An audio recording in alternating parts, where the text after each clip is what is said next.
बादशाह और योयो हनी सिंह में आपका बेस्ट सिंगर कौन सा लगता है? बादशाह और हनी सिंह में आपने बोला कि कौन सा सिंगर है, उनमें दोनों में से कोई सिंगर ही नहीं है। इस कल्चर को लेकर आप क्या कहना चाहेंगे? ये तो बुरा खराब कल्चर है। ये एक्चुअली पंजाबी कल्चर तो नहीं है, मैं आपको बताऊं। ये पंजाबी तो मोहब्बत सिखाता है। कुछ दिन पहले ट्रेंड चला था घोस्ट राइटर्स को लेके, तो उस पे आप क्या कहेंगे? क्योंकि ब्राउन रंग जो सॉन्ग है उसका राइटर्स अभी तक पता नहीं चला सर। बहुत सारे लोग एक दूसरे की चोरी करते रहते हैं, पर चोरी जो है ना वो सिर्फ एक ही गाना कर सकते हैं।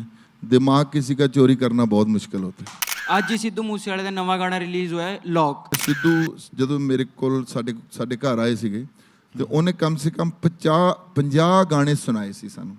उस टाइम थे वो कह रहे थे कि पाजी मैंने ये 50 गाने जो है ना पहले बना के रखे हुए हैं। बहुत स्वागत है आप सभी का मंथन में। मैं हूं आपके साथ अंजलि आनंद। और कहते हैं ना कि सिनेमा हो, कला हो या संस्कृति हो, मनोरंजन के साथ साथ ये हमारे समाज और मानवता को एक मजबूत माध्यम बनाता है और उसे गहराई से जोड़ता है। आज इसी माध्यम से और फिल्मों की गहराई को और ज़्यादा समझने की कोशिश करेंगे हम मंथन 2025 के मंच से। और मैं स्वागत करती हूँ स्टार कास्ट हमारे साथ मौजूद हैं, बैंड ऑफ महाराजा की पूरी टीम का जोरदार स्वागत कीजिए तालियों के साथ। साथ ही हमारे सहयोगी भी मौजूद है सिद्धांत। और आज मौका बहुत जबरदस्त है क्योंकि आज बहुत गर्व की बात है।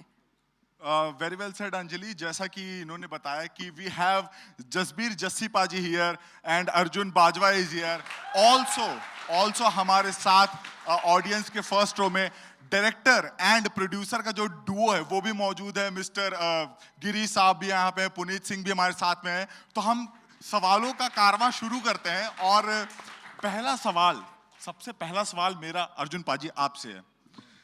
जरा सोचिए, मतलब ये तो लोगों का ड्रीम होता है कि पहली पिक्चर आए और वो भी ऑस्कर्स के लिए उसका नाम जुड़ जाए उसके साथ। लुक्स लाइक वो एक कहावत है ना कि बंदा पहलवान जब रब मेहरबान। जी सर, बिल्कुल अनरियल बात है, अनबिलीवेबल चीज़ है। ऐसे ही लग रहा है कि सपना देख रहा हूँ।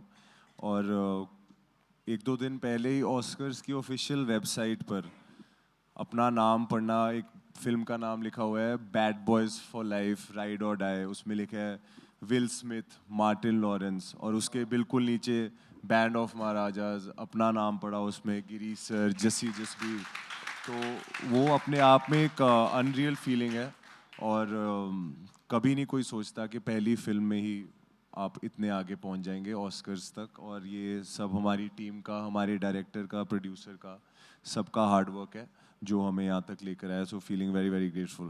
बिल्कुल बिल्कुल बिल्कुल बिल्कुल। और आपने इसके लिए बहुत मेहनत भी की होगी। ठीक है, मैं समझ सकती हूँ जसबीर जी के लिए वो संगीत से बैकग्राउंड से भी हैं। आपने इस मूवी के लिए ढोल तक सीखा बजाना, जैसा कि मैं देख रही थी, सुन रही थी। तो कैसा लगा और कितना चुनौती रहा आपके लिए ये सब? मैम, सारा प्रोसेस बहुत ही मज़ेदार था क्योंकि फिल्म की जो कहानी है, जो कॉन्सेप्ट है, वो बेसिकली एक 3 लड़कों की स्टोरी है जो एक बॉर्डरिंग विलेज में रहते हैं पंजाब में पाकिस्तान के साथ। और कैसे एक तनाव के क्या कहते हैं एनवायरनमेंट में से निकल के अपना एक म्यूज़िकल जर्नी का क्रिएट करते हैं। और बेसिकली तीनों लड़के आवारागर्द होते हैं, वेले होते हैं, पिंड के अयाश होते हैं।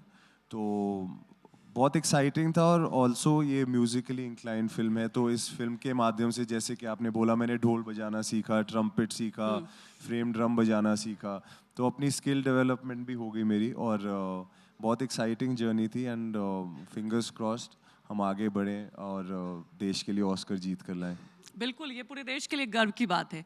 जसवीर जी, अगर इस पूरी सिनेमा को हम देखें, इस फिल्म के बारे में जितना मैंने सुना है और जितना मैंने रिसर्च किया है, कहीं ना कहीं आपकी लाइफ से एक मैच कह सकती हूँ मैं, मेल खाती हुई दिखाई देती है कि कैसे एक संगीतकार पानी की तरह अपना रास्ता बनाते और मंजिल तक पहुंच जाते। कुछ ऐसी कहानी आपकी रही। और मुझे लगता है हमारे यहाँ पे युवा मौजूद हैं, तो आप बहुत तो को इंस्पायर करते हैं। तो जरा इस जर्नी को बताएं आप। देखो, क्योंकि मैं म्यूज़िक के साथ तो जुड़ा ही हुआ था, थिएटर के साथ भी जुड़ा हुआ था। मैं बहुत सारा काम करता रहता था थिएटर में भी, और फिल्मों में भी थोड़ा बहुत, ज़्यादा नहीं गाया पर मैंने थोड़ा बहुत गाया। तो पुनीत पाजी से मेरी मुलाकात हुई, फिर गिरीश पाजी की मैंने फिल्म जब जल पहले देखी तो मैं गिरीश मलिक पाजी को बोलता था कि आप इंडिया के डायरेक्टर ही नहीं हो, इंडिया में आपको काम ही नहीं करना चाहिए, आपको इंटरनेशनल काम करना चाहिए। और और उसका सबूत यही था कि एक तो जल भी पहले ऑस्कर में गई थी, उसकी भी नॉमिनेशन हुई थी, और अभी जो दूसरी फिल्म बनाई है इन्होंने, चलो दूसरी टॉरबाज आई, फिर ये वाली फिल्म जो है बैंड ऑफ महाराजा, तो मैंने तो इनको पूछ के मांग के ये रोल लिया, और मेरे लिए चैलेंजिंग भी था थोड़ा सा, मेरे टाइप का भी है थोड़ा, एक फकीर टाइप का रोल है, पर एक मॉडर्न फकीर, जैसे मैं अपनी ज़िंदगी जीता हूँ ना, थोड़ा खुल के बोलता हूँ, अपने पूरे जज्बात जो है लोगों तक पहुँचा देता हूँ डरता नहीं हूँ, उस तरह का ही एक रोल है मेरा जी। और उसमें म्यूज़िक भी है, उसमें मेरा गाना नहीं मैं कहूँगा उसको, मैं कहूँगा कि जैसे बाबा बुल्ले शाह, वारिस शाह, इनसे भी पहले एक बहुत बड़े पोइट हुए हैं शाह हुसैन, और उनके बहुत सारी चीज़ें लोगों ने गाई है, गुलाम अली खां साहब ने गाई है, बड़े गुलाम अली खां साहब, और बहुत सारे, सलामत अली खां साहब ने, तो उनकी एक काफ़ी, हम जैसे मुल्तानी काफ़ी होती है और ये सिंधी काफ़ी होती है, पंजाबी काफ़ी जैसे है, वो एक रचना है, बहुत सुंदर है, और ख़ास उसकी बात यह है कि पाजी गिरीश पाजी ने उसको एज इट इज़ रखा है। नहीं तो हम क्या करते हैं, हमारे बॉलीवुड के जो लोग हैं ना, वो उनको लगता है कि यार ये समझ नहीं आ रहा, ये लफ्ज़ नहीं समझ आ रहा, पर उनको ये नहीं पता होता कि ये समझ ना आने के चक्कर में वो वर्ड को गवा देते हैं। हमारे वर्ड जो हैं वो मिस होते जा रहे हैं इस समाज से। जैसे आपने इसकी एग्जांपल मैं आपको देता हूँ कि मेरा पिया घर आया, वो बाबा बुल्ले शाह है। मेरा पिया घर आया जो ओ राम जी बन गया था, वो ओ लाल नहीं है। अनहद बाजा बजे शहाना, मुतरब सुगड़ा ताल तराना, भुल गया है नमाज दुगाना, पर प्याले देवन कलाल जी मेरा पिया घर आया, ओ लाल नहीं। तो इन्होंने पूरी तरह से वो जो लफ्ज़ थे, वो उसकी साउंड जो है, क्योंकि पंजाबी में एक खासियत है कि उसकी साउंड्स का लोग मज़ा लेते हैं, इसीलिए पंजाबी म्यूज़िक सारी दुनिया में घूमता है, लोग एंजॉय करते हैं, लोगों को रिलेट होती है, उनके दिल तक वो जो लैंग्वेज है, उसकी साउंड, उसकी ध्वनि जो है वो पहुंचती है। तो बहुत अच्छा लगा इनके साथ। जसबीर पाजी, मैं एक चीज़ आपसे जानना चाहता हूँ। अभी आप बात कर रहे हैं सोलफुल म्यूजिक की, आप बात कर रहे हैं, और मुझे याद है जब पिछली बार जब हमने बातचीत की थी तो आपने सूफी का जिक्र किया था। मुझे लगता है कि आपकी दुआ कबूल हो गई, कुछ वैसी ही फिल्म भी मिल गई, कुछ वैसा ही म्यूजिक भी मिल गया। मुझे लगता है ये डेस्टिनी होती है। बिल्कुल आपने ये बात बोली है तो मैं महसूस कर रहा हूँ कि अभी थोड़े दिन की बात ही है, हमने वो जो हमारा तुम्बा गाना आया है ना, शिवजोत और मेरा, उसके लिए हमने इंटरव्यू की थी, और कुछ प्लान नहीं होता, पर डेस्टिनी जो है ना आपको कई बार लेके जाती है उधर की तरफ। आपकी जर्नी जो है ना आपको जिधर लेके जा रही होती है, अगर आप फ्लो के साथ जाते हो ना तो आपको वो रास्ते अपने आप बना के देती है। और ये बाई चांस, देखो उस दिन तक तो पता भी नहीं था कि ये फिल्म जो है वो कब रिलीज़ हो रही है, उस टाइम तक अभी प्लान ही हो रहा था, तो ऑस्कर में चली गई। तो उसके लिए फिर अब क्योंकि ये बड़ी बात है, ऑस्कर के लिए जाना, फिल्म का कंटेस्ट में जाना और बड़ी बात थी। तो इसमें गाना भी जो है बिल्कुल मेरा सूफी है, फ़कीरों की तरह जो गाना है वही गाना है। अगर आप चाहते हो तो मैं सुना भी सकता हूँ बिल्कुल, ये भी कोई पूछ के हाँ। नेकी और पूछ तो मैं भी जाना चौक रांझण दी, मैं भी जाना चौक रांझण दी, नाल मेरे कोई चले चले, मिन्नता कर दी तरले पाउंदी, हो जाना पिया सानू कल्ले कल्ले, मैं भी जाना चौक माही दी। तो वाकई अभी आप चर्चा भी कर रहे थे और मेरे सहयोगी कह रहे थे आप जैसा चाह रहे थे वो उस टाइप की फिल्म है, और बहुत चुनौती रहा होगा। गिरीश जी से भी मेरा ये सवाल है और आपसे भी कि ऐसे वक्त में जहां पर एक मास अपीलिंग बहुत सारी मूवी आती है, आपने कला, क्योंकि संगीत कहते हैं एक ऐसा माध्यम है जो कहीं से भी किसी को कनेक्ट करता है, और ये जो फिल्म है इसी बात का लोगों को मैसेज भी दे रही है, तो क्या सोच के आपने ये फिल्म बनाई? आपको लगा कि वाकई लोग इसे पसंद करेंगे? सब लोगों का ना एक चीज़ मानना होता है कि मुझे फॉर्मूला फिल्म बनानी है। हिंदुस्तान में अब बहुत सारे डायरेक्टर्स और बहुत सारे राइटर्स इन सब चीज़ों को समझ गए हैं कि there are only two things, या तो बुरी कहानी होती है या अच्छी कहानी होती है। उसको आप किसी भी माध्यम में मत जोड़िए, चाहे वो ऑस्कर में जाए, चाहे वो नेशनल अवार्ड जीते, या फिर वो बॉलीवुड में सुपर हिट हो। या तो अच्छी कहानी होगी या बुरी कहानी होगी जो लोगों को अच्छी लगेगी। हाँ, कभी कभार हम बॉलीवुड वाले बहुत कुछ एक्सेप्ट कर लेते हैं। आज आप देखिए, हम कभी सोच नहीं सकते थे कि हम कंतारा जैसी फिल्म को भी एक्सेप्ट करेंगे, साउथ इंडियन फिल्म्स को भी एक्सेप्ट करेंगे। आज विजय सेतुपति की महाराजा आई है, वी आर लविंग इट। आलू अरविंद मेरा फेवरेट हीरो है, ठीक है, मैं एक ऑल्टरनेट फिल्म बनाता हूँ, मैं एक इंटरनेशनल फिल्म बनाता हूँ, लेकिन इसका मतलब ये नहीं है कि मेरे को हर तरह का सिनेमा पसंद नहीं है। सो कहानी के किसी भी फॉर्मूला को लेकर आज आप ये नहीं सोच सकते। मुझे लगता है कि ये जो कहानी मैंने बनाई थी, इनफैक्ट मैंने जब जल भी बनाई थी तो सब लोग बोलते थे अरे यार बड़ी आर्ट हाउस है। मैंने कभी भी नहीं सोचा था। 2 वॉरिंग विलेजेस की वेरी शेक्सपियरियन कहानी थी, रोमांटिक लव स्टोरी थी, सब कुछ था उसमें, और एक पानी की कहानी थी। पर अब मैं हैरान हो गया कि हमारे को हिंदुस्तान में डिस्कवर होने के लिए कोरिया के रास्ते से आना पड़ा। हमारी फिल्म पहले कोरिया में सेलेक्ट हुई, बुसान में। वहाँ बुसान वर्ल्ड का 3rd लार्जेस्ट फेस्टिवल है जो ऑलमोस्ट ऑस्कर कंटेंशन तक ले जाता है आपको। उसके बाद फिर इंडियन पैनोरमा, फिर नेशनल अवार्ड, फिर ऑस्कर कंटेंशन, फिर म्यूजिक में। तो कुछ नहीं कह सकते। मैंने सोचा था कि जो टोरबाज है, जो संजय दत्त और नरगिस फाकरी के साथ बना रहा हूँ, मुझे लगा था कि वो एक आर्ट हाउस फिल्म है, बट उसको नेटफ्लिक्स ओरिजिनल ने ले लिया, वो कमर्शियल बन गई। सो अब जो बैंड ऑफ महाराजा है, मेरे हिसाब से मैंने जब अपने प्रोड्यूसर्स को, जिसे कहते हैं ना हर डायरेक्टर अपने प्रोड्यूसर्स को पटाता है, बोलता है मैं बड़ी कमर्शियल फिल्म बना रहा हूँ, बहुत पैसा कमाएंगे, हम ये करेंगे, हम वो करेंगे, दुनिया भर का, और बहुत अच्छा कॉमेडी होगी, ये होगा। लेकिन एक हिडन एजेंडा था मेरी ज़िंदगी में। इस फिल्म के साथ मैं म्यूज़िक को कुछ ऐसी देन देना चाहता था कि आई थिंक हम बॉलीवुड वाले, इंडिया वाले अब रेडी हैं हर तरह के म्यूज़िक को समझने के लिए। फोक म्यूजिक, सूफी म्यूजिक और मॉडर्न। आज हम कोक स्टूडियो पाकिस्तान को कितना सुनते हैं, सारे घर में गाने चलाते हैं, अरे मैं ये सुनता हूँ, शो ऑफ करते हैं। क्यों? हम क्यों नहीं कर सकते?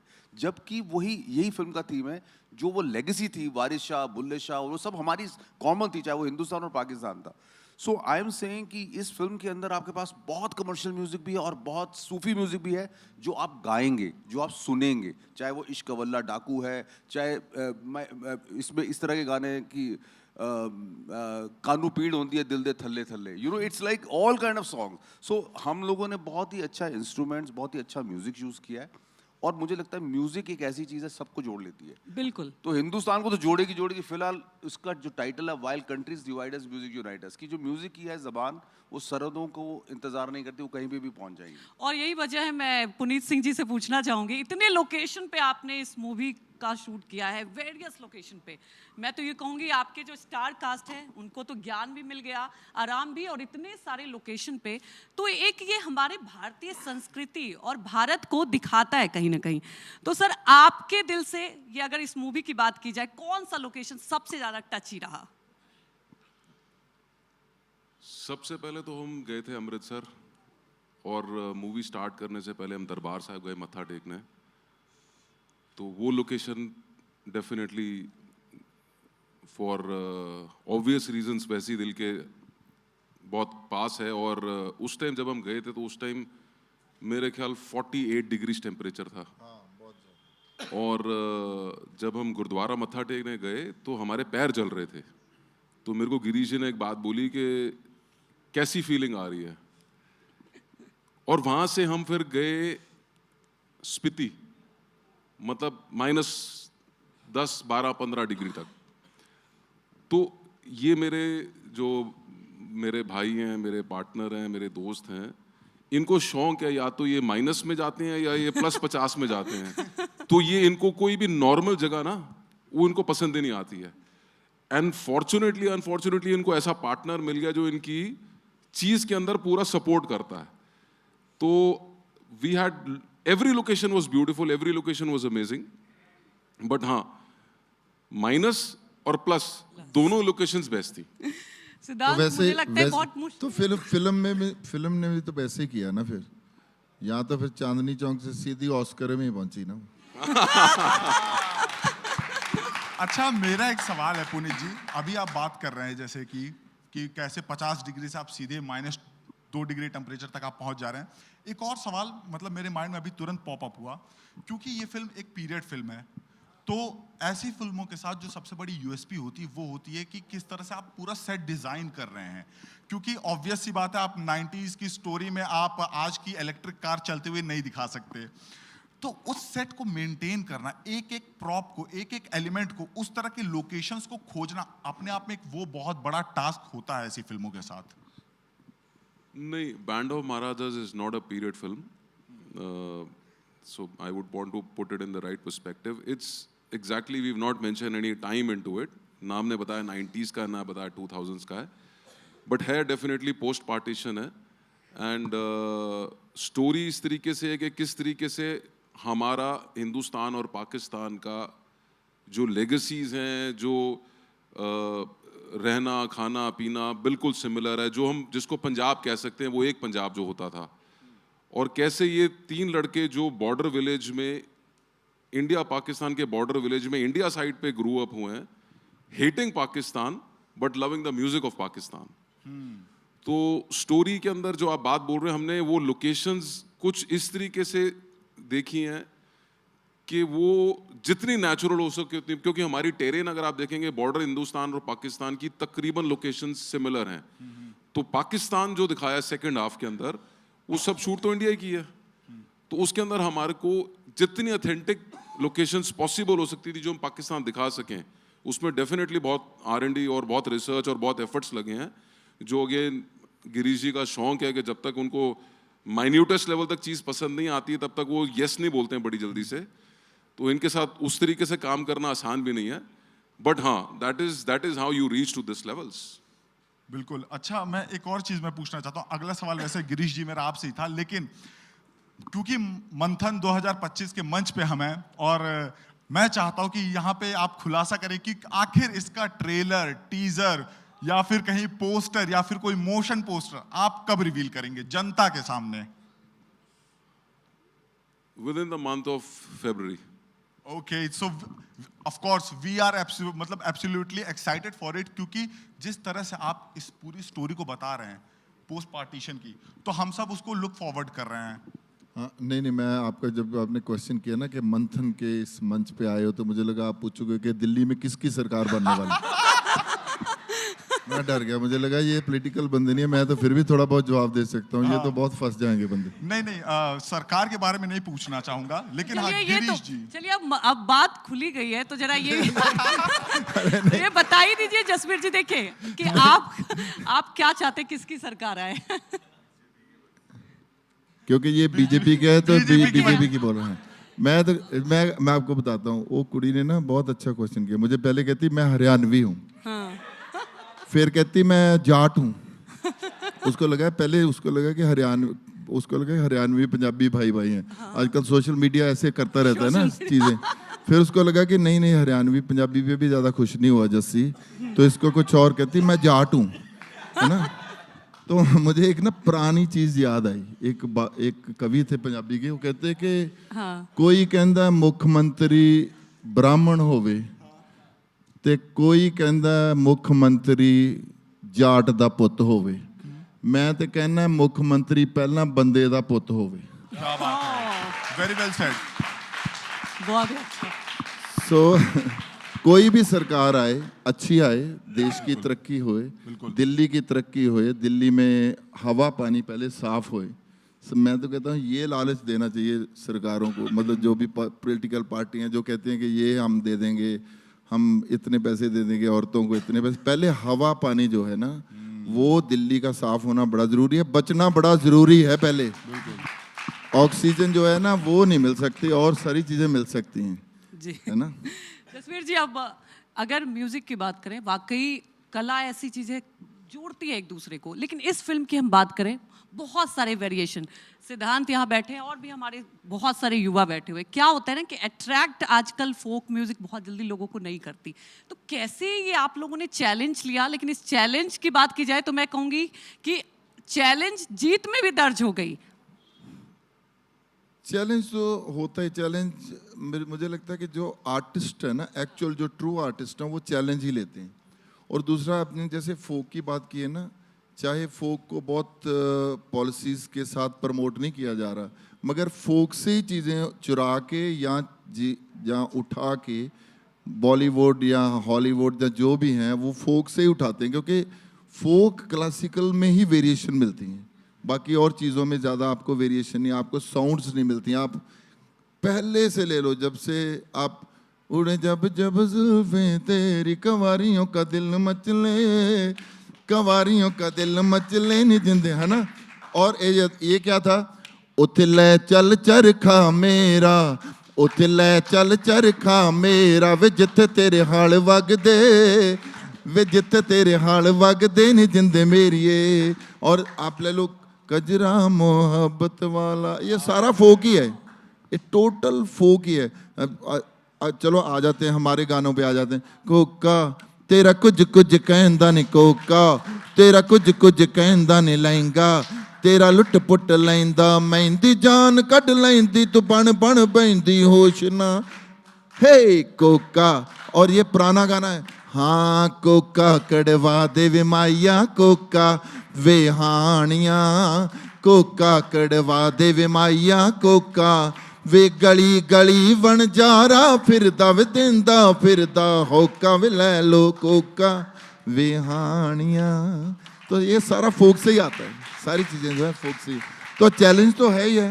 चैलेंज यही है कि किसी भी आर्ट को बहुत खूबसूरत करके लोगों तक पहुंचाना है, जो कि मैं फिर आता हूँ गिरीश पाजी के ऊपर कि ये बहुत अच्छी तरीके से, बहुत प्रिस्क्राइब्ड तरीके से आर्ट को लेके आते हैं और लोगों तक पहुंचाते हैं। विजुअली लोगों तक पहुंचना बहुत मुश्किल होता है, जिसको ये बहुत खूबसूरती के साथ, इंटरनेशनल रीच के साथ लोगों तक लेके जाते हैं। और ये गर्व की बात है, मुझे लगता है हम सबको इसके लिए गर्व करना चाहिए कि संगीत और भारतीय संगीत की एक ऐसी वैल्यू है, शायद इस मूवी के जरिए आप लोगों ने दर्शकों तक पहुंचाया है।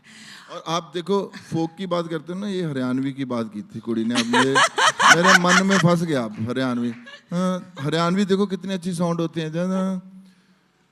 गोरी मारे गांव की जब नीर बरन चाले, गोरी मारे गांव की जब नीर बरन चाले, बिजड़ी सी पाटी धरती धड़क धड़क हाली, छरा रा धड़क धड़क हाली, रा धड़क धड़क हाली। और देखो साउंड कितनी, रिवर्ब रहने दो भाई। ऊंची नीची डगर संभल पब फिसलन का खतरा, जब हाथ छोड़कर, जब हाथ छोड़कर चले तो गड़ फूटन का खतरा, जब हाथ छोड़कर चले तो गड़ फूटन का खतरा। हो धौला कुर्ता उड़े हवा में चुंदड़ी काली, धौला कुर्ता उड़े हवा में चुंदड़ी काली, बिजड़ी सी पाटी धरती धड़क धड़क हाली, चरा धड़क धड़क हाली। और आपको एक बात बताता हूँ कि मेरा जो गाना दिल लगी कुड़ी गुजराती था, हाँ, वो तो हो ही जाए। वो कहाँ से निकला था? ओ मेरे दिल पे लिख दिया नाम गलाबो छोरी ने, मेरी बहू बना दे राम गलाबो छोरी ने।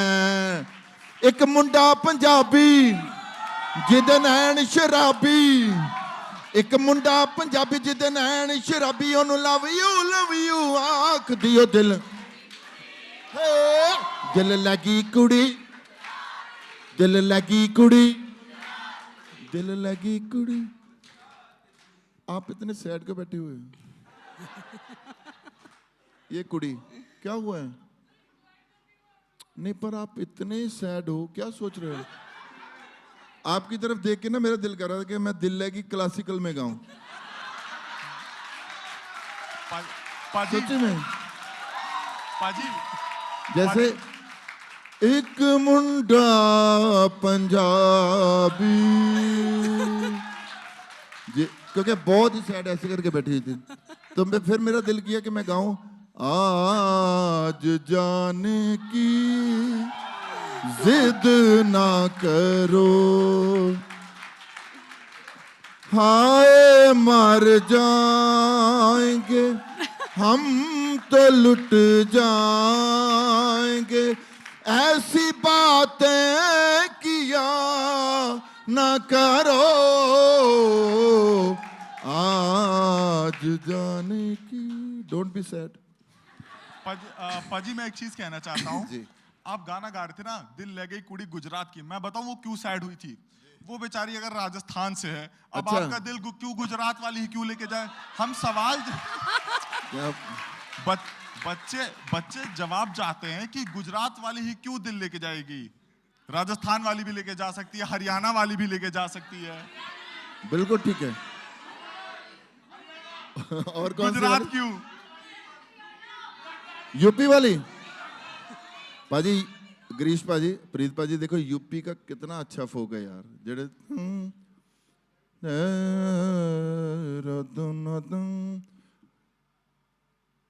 चढ़ल चयत चित लागे न रामा, चढ़ल चयत चित लागे न रामा, बाबा के भवन मां चढ़ल चयत। बड़े अच्छे अच्छे। मैं पिया को मनाऊं कौन जतन से, मैं पिया को मनाऊं कौन जतन से, मैं तो भई हूँ बावरिया कौन जतन से। क्या बात है। Thank और you, इसी को कहते हैं संगीत, जो कि वाकई आप बार बार जिक्र भी कर रहे हैं हमारे गिरीश जी के लिए, क्योंकि संगीत आज देखिए यहाँ बैठे हुए सबको एक साथ जुड़ गया, क्या हरियाणा, क्या पंजाब और क्या यूपी। अब रैप सुनते हैं अर्जुन से थोड़ा हाँ, सा। बिल्कुल रैप। अब अर्जुन, और इसका रैप जो होता है ना, उसकी सबसे ज्यादा अच्छी बात ये है कि एक तो ये गालियां नहीं देता अपने रैप में, क्या बात है। और दूसरा क्या है, ड्रग की ग्लोरिफिकेशन नहीं करता। जोरदार तालियां होनी चाहिए, इसके लिए क्योंकि तालियां होनी चाहिए। पाजी, ऐसा लग रहा है कि आप आज के डेट में जो पंजाबी म्यूजिक जो अचानक से बूस्ट पे आया है, एक तरह से रेवोल्यूशन लेकर आया है पंजाबी म्यूजिक, Yes. तो जो प्राइम 2-3 कंपोनेंट्स होते हैं उनका इस्तेमाल हमारे अर्जुन पाजी नहीं करते हैं, आप ये कहना चाह रहे हो? Yes, yes. अर्जुन सुना दे कोई। तो ये मेरा लेटेस्ट गाना है, इसका नाम है पर्दा। ये मैंने टेक पैंड और किंजानी के साथ निकाला है, अभी 6 जैन को रिलीज हुआ है। जिसने नहीं सुना जाके सुनिएगा। तो ऐसे आता है, हुस्न तेरे नू बेबी 10 विचों 10 मैं दवा, नी आजा नेड़े अज सारी संग तू हटा, सहेलियां नू पुछी मेरे बारे ता जरा, दीवानियां नी ओ भी तेरे बाज वेदियां, कंजानी दी तू बीट वांगू चढ़ दी ही जाए, नी चाल तेरी होर माड़ी ट्रिप जी चढ़ाए, सानू सुत्तियां नू सुपने च सुपने वेखाए, मुंडे मार दिए अखां च बारूद जो पाए, ऐसा नैनी पाया कजला, ऐसा नैनी पाया कजला, रात हनेरी केरियां बदला, ऐसा सानू डंगियाई, घूंघट चकियो सजना हुण ओला कादा रखियाई। बुल्ले शाह। क्या बात है। अर्जुन पाजी, मैं आपको सच बता रहा हूँ, शुक्र है यार, जब अर्जुन गा रहा था ना, तो मुझे लग रहा था कि कोई ऐसा मतलब बीच में ऐसा लफ्ज ना आ जाए जिससे मेरी इज्जत खराब हो जाए। थैंक यू यार। नहीं, मैं यही कहना चाह रहा हूँ कि जिस इंटेंसिटी के साथ ये मुझे देख कर गा रहे थे ना, मेरा दिल टूटा तो नहीं है, लेकिन ऐसा लग रहा था कि वाकई में मेरा दिल टूट गया और मैं भी उसको फील कर रहा था पूरी तरीके से, किसी सजनी को याद कर रहा हूँ। खैर, वहाँ उस ब्लू जैकेट, वो जो ब्लू जैकेट में एक लड़का बैठा, मैं उसको देख रहा हूँ काफी देर से, वो कुछ बार बार ऐसा लग रहा है कि कुछ पूछना चाह रहा है। जरा इसको माइक पहुंचाया जाए, सवाल अपना। सर, मैं ओडिशा से बिलोंग करता हूँ और पंजाबी के गानों का ना वहाँ पे बहुत ट्रेंड है, मतलब कोई समझ नहीं पाता है लिरिक्स। कहाँ से करते हैं? ओडिशा से सर। ओडिशा से। तो वहाँ पे लिरिक्स कोई समझ नहीं पाते, फिर भी पंजाबी गाना सुनते हैं। मतलब मान लीजिए जिम में हो, शादियों में, 5-10 में तो 5 गाने होंगे ही होंगे पंजाबी से। तो बहुत ट्रेंड है पंजाबी गानों का। तो मेरा सवाल ये है कि जैसे अभी कुछ दिन पहले ट्रेंड चला था घोस्ट राइटर्स को लेके, तो उस पर आप क्या कहेंगे? क्योंकि ब्राउन रंग जो सॉन्ग है उसका राइटर्स अभी तक पता नहीं चला सर। पर घोस्ट राइटर्स के बारे में पूछ रहा है बेसिकली, घोस्ट राइटर्स। घोस्ट, आप कहाँ पुरी से हैं? पुरी भुवनेश्वर सर। भुवनेश्वर से। जी सर। पर मैं आपको बहुत 500 साल पहले ले जाता हूँ। जब गुरु नानक साहब पुरी मंदिर में गए थे, जब उनको मंदिर में एंटर नहीं होने दिया था, तो उन्होंने एक रचना वहाँ पर उच्चारण, आज की बात नहीं है कि पंजाबी गाने सुनते हैं लोग, जब पंजाबी संगीत को सुनते हैं, गुरु नानक साहब ने वहाँ पर एक आरती लिखी थी कि गगन में थाल रव चंद दीपक बनै, तारिका मंडल जनक मोती, धूप मलाल नो पवन चवरो करे, सगल बनराय फुलंत ज्योति, कैसी आरती होवे भवखंड ना तेरी आरती।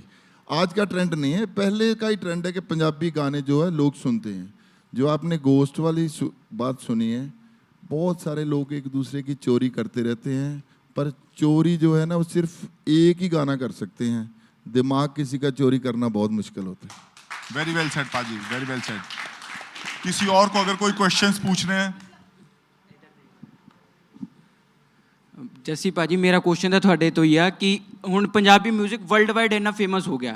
ਅੱਜ ਹੀ ਸਿੱਧੂ ਮੂਸੇਵਾਲੇ ਦਾ ਨਵਾਂ ਗਾਣਾ ਰਿਲੀਜ਼ ਹੋਇਆ ਹੈ ਲੌਕ, ਜਿਹੜੇ ਰਿਲੀਜ਼ ਹੋਣੇ ਤੋਂ ਪਹਿਲਾਂ ਹੀ 1 ਘੰਟੇ ਪਹਿਲਾਂ 3000 ਵੇਟਿੰਗ ਤੀ, 80000 ਲਾਈਕ ਤੇ 30000 ਕਮੈਂਟ ਤੇ। ਇਹਦਾ ਰੀਜ਼ਨ ਕੀ ਹੈ ਕਿ ਇੰਨਾ ਵਰਲਡ ਵਾਈਡ ਫੇਮਸ ਹੋ ਚੁੱਕਿਆ 뮤직 ਪੰਜਾਬੀ? ਨਹੀਂ, ਪੰਜਾਬੀ 뮤직 ਦੇ ਲੋਕ ਵੇਟ ਤੇ ਕਰਦੇ ਰਹਿੰਦੇ। ਸਿੱਧੂ ਮੂਸੇਵਾਲੇ ਦੀ ਦੇਖੋ, ਸਿੱਧੂ ਮੂਸੇਵਾਲਾ ਸਾਡਾ ਬਹੁਤ ਵਧੀਆ ਆਰਟਿਸਟ ਸੀਗਾ। ਉਹਨੂੰ ਮਤਲਬ ਜਿੱਦਾਂ ਬਰੂਟਲੀ ਉਹਨੂੰ ਮਾਰਿਆ ਗਿਆ, ਉਹਦੇ ਨਾਲ ਲੋਕਾਂ ਦੀ ਹੋਰ ਸਿੰਪਥੀ ਜਿਹੜੀ ਹੈ ਉਹ ਸਿੱਧੂ ਨਾਲ ਜੁੜੀ। ਔਰ ਆਰਟਿਸਟ, ਇਹੀ ਗੱਲ ਦਾ ਸਬੂਤ ਹੈ ਕਿ ਆਰਟਿਸਟ ਸਾਰਿਆਂ ਦਾ ਸਾਂਝਾ ਹੁੰਦਾ। ਆਰਟਿਸਟ ਕਿਸੇ ਪਾਰਟੀ ਦਾ ਨਹੀਂ ਹੁੰਦਾ, ਆਰਟਿਸਟ ਕਿਸੇ ਦੇਸ਼ ਦਾ ਨਹੀਂ ਹੁੰਦਾ, ਜੋ ਇਸ ਫਿਲਮ ਦੇ ਵਿੱਚ ਵੀ ਹੈ। ਇਸੇ ਕਰਕੇ ਅੱਜ ਦੁਨੀਆ ਭਰ ਦੇ ਲੋਕ, ਚਾਹੇ ਉਹ ਸਿੱਧੂ ਨੂੰ ਜਾਣਦੇ ਆ, ਚਾਹੇ ਉਹਦੀ ਲੈਂਗੁਏਜ ਨੂੰ ਸਮਝਦੇ ਆ ਜਾਂ ਨਹੀਂ ਸਮਝਦੇ, ਉਹਦੇ ਗਾਣੇ ਦੀ ਵੇਟ ਕਰ ਰਹੇ। ਕਿਉਂਕਿ ਮੈਨੂੰ ਯਾਦ ਹੈ ਕਿ ਸਿੱਧੂ ਜਦੋਂ ਮੇਰੇ ਕੋਲ ਸਾਡੇ ਘਰ ਆਏ ਸੀਗੇ, ਤੇ ਉਹਨੇ ਕਮ ਸੇ ਕਮ 50 गाने सुनाए सी सानू उस टाइम पे। वो कह रहे थे कि पाजी मैंने ये 50 गाने जो है ना पहले बना के रखे हुए हैं। काफ़ी उन्होंने रिलीज़ भी किए हैं, अभी बहुत सारे गाने हैं उनके जो रिलीज़ होंगे। तो देखो, आर्टिस्ट जो होता है ना उसको लोग ऐसे प्यार करते हैं, नेताओं को लोग ऐसे प्यार नहीं करते, सिर्फ कलाकारों को करते हैं। कलाकारों को अपना समझते हैं, चाहे वो किसी भी जात का होए, किसी भी मज़हब का होए, किसी भी कौम के साथ वो संबंध रखता हो, लोग ऐसे ही वेट करते हैं उनके। ਤੇ ਫਿਰ ਭਾਜੀ ਤੁਸੀਂ ਇੱਕ ਸਿੱਧੂ ਮੂਸੇਵਾਲੇ ਦਾ ਗਾਣਾ ਹੀ ਸੁਣਾ ਦਿਓ।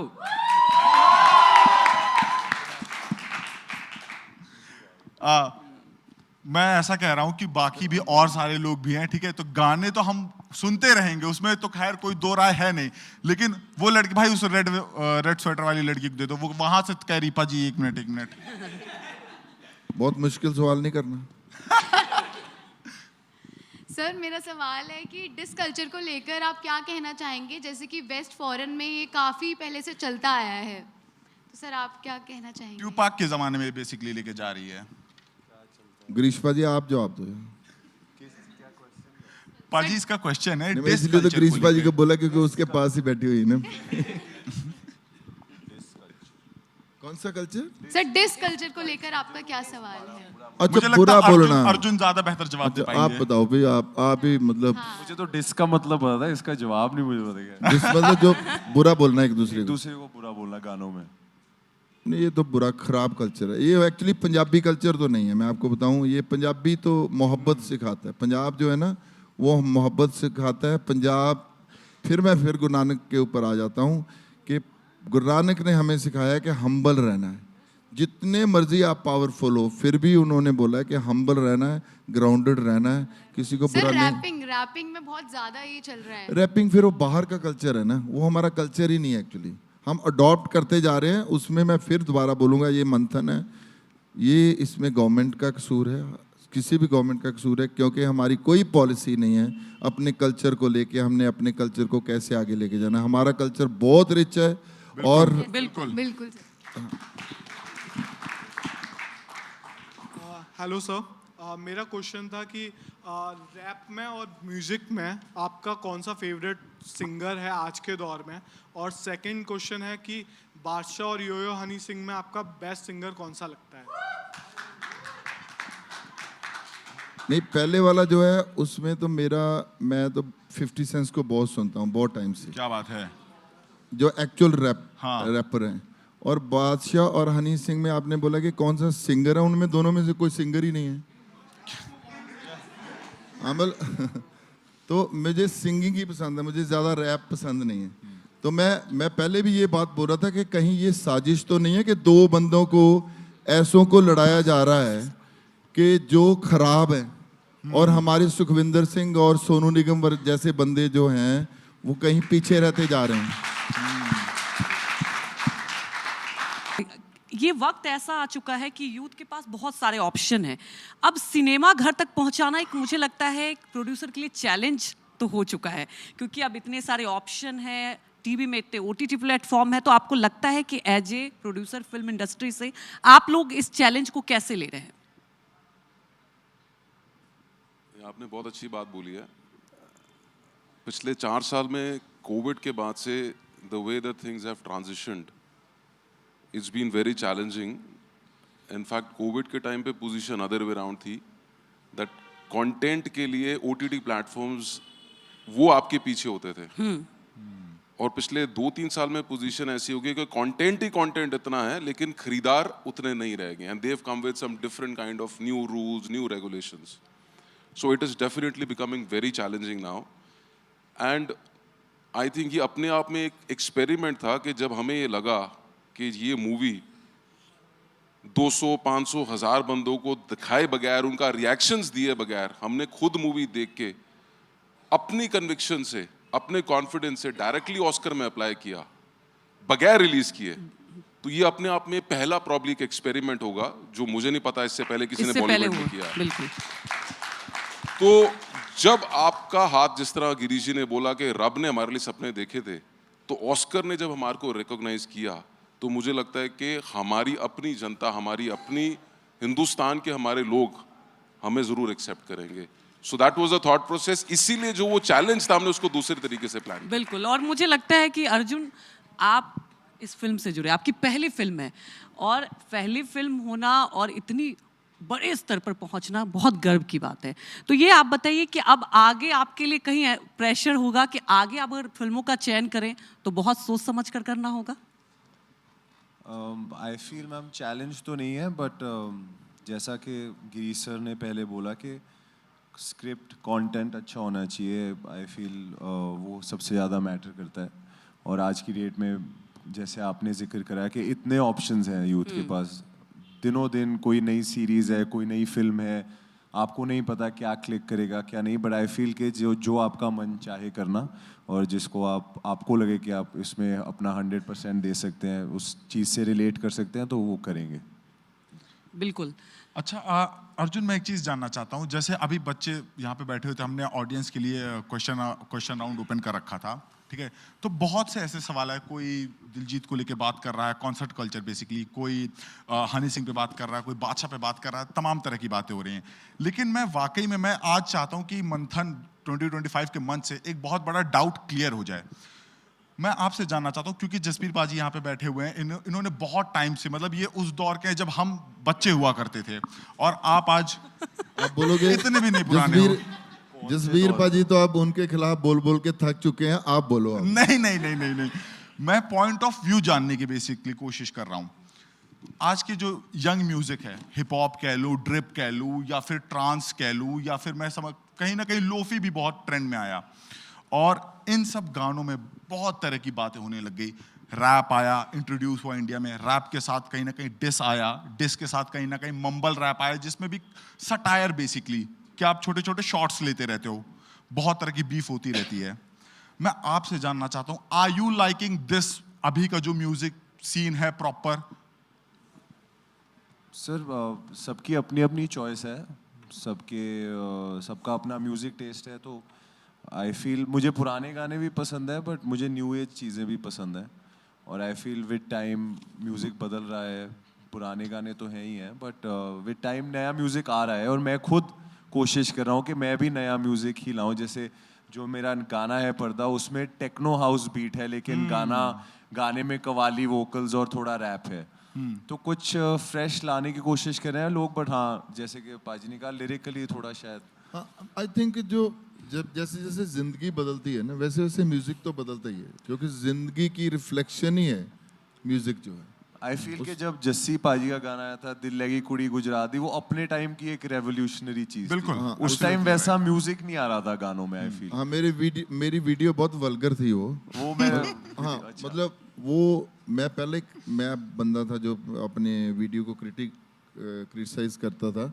वो वीडियो आज की डेट में देखे तो बहुत धार्मिक लगती है। मतलब आज बहुत आगे निकल चुका है ज़माना, पर जिंदगी के साथ साथ म्यूजिक बदलता ही बदलता है। बट कुछ बेसिक चीज़ें हैं, जैसे सुर है वो तो वैसे ही रहना है। जैसे हम रोटी मुंह से खाते हैं तो रोटी मुंह से ही खानी है, वो चेंज होने बहुत मुश्किल नहीं है। वो फिर अगर चेंज होंगे तो वो अननेचुरल हो जाएंगे। बिल्कुल, और ये बिल्कुल सही बात है, बदलाव होते हैं और वो लोग अडेप्ट भी करते हैं। आप दोनों मौजूद हैं आज, बैंड ऑफ महाराजा की बात करें, सबसे ज़्यादा आप दोनों को जो दिल को छू गई, एक साथ गुनगुनाइए, क्योंकि संगीत में बार बार कहूँगी कि सबको एक साथ कहीं ना कहीं कनेक्ट करता है। बैंड ऑफ महाराजा का कोई एक गाना जो आप दोनों को बहुत टच किया हो। ਤੁਹਾਡਾ ਹੀ ਗਾਣਾ ਹੈਗਾ ਇਸ਼ਕ ਵਾਲਾ ਡਾਕੂ, ਮੈਨੂੰ ਆਉਂਦਾ ਨਹੀਂ ਉਦਾਂ ਵੈਸੇ। पर यही वाला गा दे फिर। हाँ, जसबीर जी ने जो गाया है वही गुनगुना दीजिए। जसबीर जी कैसे सिंगर, मैं तो नहीं, मैं आपके स्केल पे रख दूँ।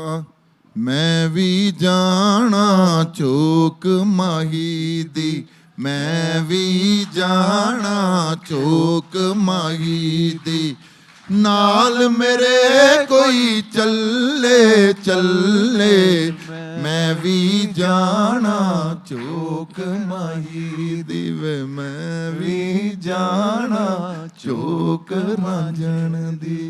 क्या बात है, और उम्मीद यही करती हूँ कि यह फिल्म आने वाले वक्त के लिए, एक फिल्म इंडस्ट्री के लिए, सिनेमा के लिए एक मील का पत्थर साबित हो और हमारी इस फिल्म इंडस्ट्री को ग्लोबल लेवल तक आगे लेकर जाए।